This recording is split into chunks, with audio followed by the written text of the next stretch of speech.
सूर्य भगवान और गरीब ब्राह्मण को नई कथा सुनाने जा रही हूँ। इस कथा को आप लोग ज़रूर सुनिए। अगर सूर्य देव को आप लोग कथा सुनेंगे तो सूर्य भगवान आप लोग पर भी प्रसन्न होंगे। जो आप लोग का मन का इच्छा हो आप सूर्य देव को हाथ जोड़कर बोलिए, सूर्य देव ज़रूर आप लोग का मनोकामना पूरा कर देंगे। जैसे उस गरीब ब्राह्मण देव पर सूर्य भगवान कृपा किया वैसे ही सब कोई का ऊपर कृपा करेंगे। किसी गांव में एक ब्राह्मण रहता था। वो ब्राह्मण बहुत गरीब था। उनकी 3 बेटा था।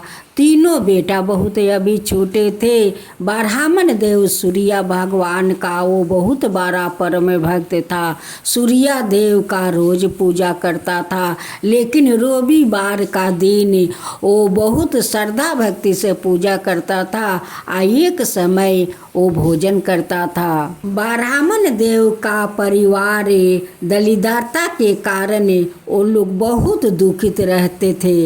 ब्राह्मण देव रोज तालाब में जाकर स्नान करते थे और पान फूल लेकर सूर्य देव का जल अर्पित करते थे। एक दिन ब्राह्मण का तीनों बेटा जाकर अपना माँ से कहता है, माँ कुछ खाने को दो माँ, मुझे तो बहुत जोर का भूख लगा है माँ, कुछ खाने को दो। माँ का आँख से आंसू गिरने लगता है।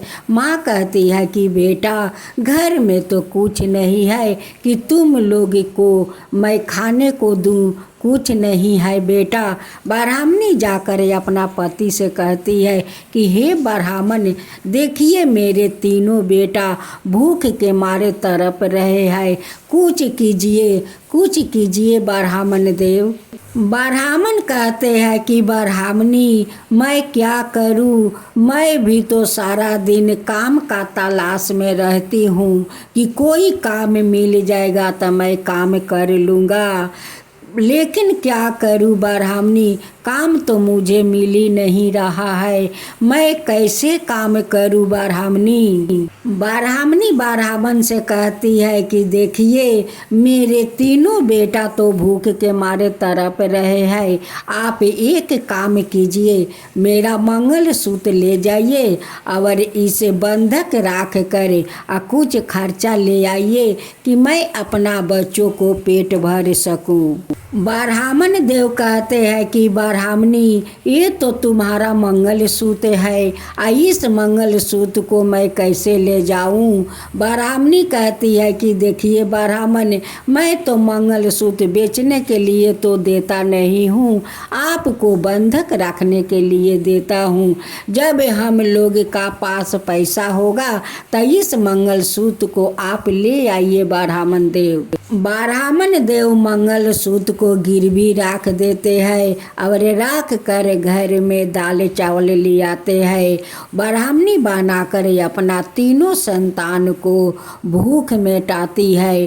बेटा लोग देख कर कहते हैं कि माँ अपना सुहाग को गिरवी रख कर हम लोग का पेट भरी है।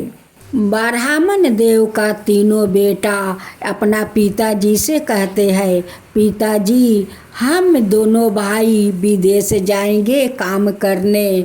पिताजी कहते हैं कि बेटा तुम लोग विदेश जाओगे। वो दोनों कहते हैं कि हाँ पिताजी मैं विदेश जाऊंगा और बहुत सारा पैसा कमा कर ले आऊँगा। छोटा वाला कहता है कि पिताजी जब दोनों भैया लोग जाते हैं तो मैं भी विदेश जाऊंगा कमाने। ब्राह्मण देव का तीनों बेटा विदेश जाने के लिए तैयार हो जाता है। तब ब्राह्मण देव कहते हैं कि बेटा देखो, पूरब जाना, पश्चिम जाना, उत्तर जाना, लेकिन दक्षिण दिशा में मत जाना बेटा, दक्षिण दिशा में मत जाना। तीनों भाई विदेश जाने के लिए घर से निकल जाता है। जाते जाते एक गाछ के भीड़ी तीनों तीनों भाई बैठ जाता है और कहता है कि थोड़ा आराम कर लूं तब हम लोग चलते हैं। अभी छोटे भाई कहते हैं कि भैया पिताजी क्यों बोला कि बेटा पूरब जाना, पश्चिम जाना, उत्तर जाना और दक्षिण दिशा में मत जाना, क्यों बोला पिताजी? दोनों बड़े भाई कहने लगे कि हम लोग का दक्षिण दिशा में जाना चाहिए, क्योंकि पिताजी क्यों बोला है कि बेटा तुम लोग दक्षिण दिशा में मत जाना, वहाँ पर जाकर हम लोग का देखना है कि ऐसा क्या चीज़ है दक्षिण दिशा में। दक्षिण दिशा में एक पहाड़ी जंगल था। उस जंगल में एक नदी था जो पहाड़ से झरना गिर रहा था और उसी पहाड़ी गुफा में एक राक्षस रहता था, बहुत भयंकर। कुछ समय पहले की बात है, उस राक्षस ने एक लड़की का उठाकर ले आया था और लियाकर उससे शादी किया था और उसी राक्षस का संतान उस लड़की का पेट में पल रहा था। उस लड़की एक पुत्री के जन्म दी। उस पुत्री के नाम राखी रूपमती। जब रूपमती 5 बरस के हो जाती है तो रूपमती को माँ को मृत्यु हो जाता है। तब से राक्षस उस बेटी को बड़े प्यार से पोषण पालन किया। एक दिन राक्षस एक पुतला लिया कर अपना बेटी को देता है और कहता है कि रूपमती इस पुतला तुम साथ रहेंगे, तुमसे बात करेंगे, तुमको मन बहलाएंगे, जो बोलोगी वही ये पुतला करेंगे। उसी राक्षस से अपना रूपमती बेटी का साथ उस पहाड़ी गुफा में रहा करते थे। ब्राह्मण का तीनों बेटा को चलते चलते अब तो शाम होने वाला था। छोटा भाई कहते हैं कि भैया देखो उस जंगल में एक पहाड़ी झरना दिखाई देता है, चलो हम लोग उस झरना के पास चलते हैं। वहाँ पर जाकर वो लोग देखता है कि एक सुंदर लड़की एक गुफा के सामने बैठी हुई है। जब रूपमती वो तीनों ब्राह्मण को देखती है तब ब्राह्मण से कहती है कि आप लोग यहाँ पर क्यों आए हो? इस जंगल में तो कोई आता जाता नहीं है, आप लोग यहाँ पर क्यों आए हो? जानते हो यहाँ पर मेरे पिताजी है राक्षस, वो किसी को नहीं छोड़ता है, वो सभी को खा लेता है। आप लोग यहाँ से भाग जाओ, नहीं तो मेरे पिताजी आएंगे तो तुम तीनों को खा जाएंगे। ब्राह्मण का बड़े बेटा हाथ जोड़कर कहने लगे कि देवी आज के रात मुझे आप इस गुफा में रखिए, कल हम लोग सुबह होते ही हम लोग शहर चले जाएंगे। देवी आज हमें इस गुफा में रख लीजिए देवी। अब तो शाम हो गया था। रूपमती कहती है कि अब तो मेरे पिताजी को आने का समय हो गया है। रूपमती उस तीनों भाई को चूहा बना देती है और कहती है कि देखो उस बिल में तुम लोग छुप जाओ, नहीं तो पिताजी तुम तीनों को खा जाएंगे। राक्षस आता है, अपना बेटी को भोजन करने के लिए बहुत कुछ ले आता है। अब रूपमती कहती है कि वो तीनों लड़का तो बिना खाए उस बिल में है, कुछ खा लेता हूँ और कुछ वो तीनों को लिए रख देता हूँ। जब सुबह हुआ तो राक्षस तो बाहर में चला गया। तीनों भाई बिल से निकलता है। फिर रूपमती उन्हें अपना शक्ति से वो तीनों को अपना रूप में ले आती है और लिया कर तीनों को भोजन करवाती है और करवा कर कहती है कि अब यहाँ से तीनों चला जाओ, नहीं तो मेरा पिताजी तुम तीनों को नहीं छोड़ेंगे। तीनों भाई जाने के लिए तैयार हो गया, लेकिन छोटा भाई कहते हैं कि भैया तुम दोनों शहर जाओ, मैं यहीं पर कोई काम खोज कर लूँगा। रूपमती कहती है कि इस जंगल में कोई काम नहीं है, आप अपना भैया को साथ चला जाओ। छोटा भाई का नाम गिरी पारे था। गिरी पारे कहते हैं कि भैया देखो, हम लोग का मुसीबत में इस लड़की सारा रात साथ दी है, तो इनकी साथ हम लोग कैसे छोड़कर इन्हें अकेले इस जंगल में चले। गिरी पारे कहते हैं कि भैया इस लड़की को मैं अकेले जंगल में छोड़कर नहीं जाऊंगा।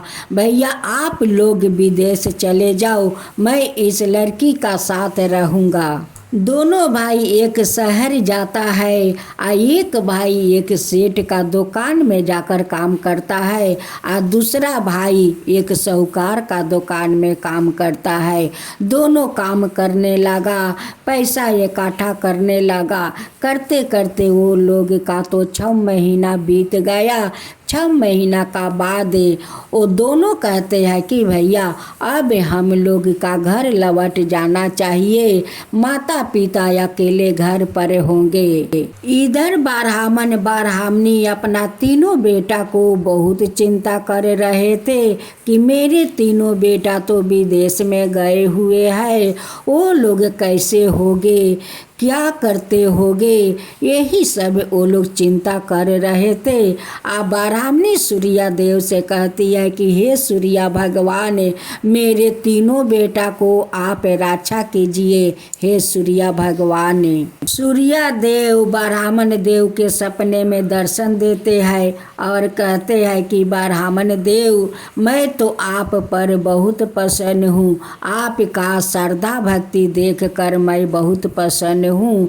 अब आपको तकलीफ उठाना नहीं पड़ेगा बारहामन देव, अब तो आपका कष्ट दूर हो जाएगा, अब दलिद्रता नहीं रहेगा बारहामन देव, अब आपका तीनों बेटा आपस लौट रहा है। जब बारहामन देव को अंगी टूटा तो बारहामन देव बारहामनी से कहते हैं कि बारहामनी देखो, आज तो सपने में सूर्या भगवान आए थे और कहते हैं कि हे बारहामन देव, अब आपका कोई तकलीफ नहीं होगा, कोई कष्ट नहीं होगा, आपका सारा दलिद्रता दूर हो जाएगा, आपका तीनों बेटा परदेश से लौट रहा है। इस बात को सुनकर बारहामन बारहामनी बहुत खुश है, बहुत खुश है कि हम लोग का तीनों बेटा बहुत सुरक्षित है, बहुत सुरक्षित है। बारहामन देव का दोनों बेटा परदेश से लौटकर घर आते हैं। पहले जाकर अपना पिताजी को पैसा देते हैं और कहते हैं कि पिताजी पहले मेरी माँ को मंगलसूत्र छोड़ा कर ले आइए। पिताजी जाते हैं, आप पैसा देकर अपना पत्नी को मंगलसूत्र ले आते हैं, आप बारहामनी को गले में पहना देते हैं। बारहामनी अपना दोनों बेटा से कहती है कि बेटा तुम दोनों तो आ गए, लेकिन तुम्हारा छोटा भाई कहाँ है। दोनों भाई कहने लगे कि माँ, वो तो उस जंगल का एक गुफा था, उस गुफा में एक सुंदर लड़की रहती है, उसी के साथ वो उस जंगल में रह गया माँ, हम लोग का साथ वो परदेश नहीं गया। सुनकर बारहामन बारहामनी डर जाते हैं और अपना बेटे से कहते हैं कि बेटा उस पहाड़ी जंगल में तो एक भयानक राक्षस रहता है, जो राक्षस कोई को नहीं छोड़ता है और उस जंगल में तो कोई आता जाता नहीं है। बेटा तुम लोग क्यों अपना छोटे भाई का उस जंगल में छोड़ दिया, बेटा क्यों छोड़ दिया। बेटा कहने लगे कि पिताजी हम लोग बहुत कोशिश किया कि चलो हमारा साथ, लेकिन वो नहीं गया पिताजी।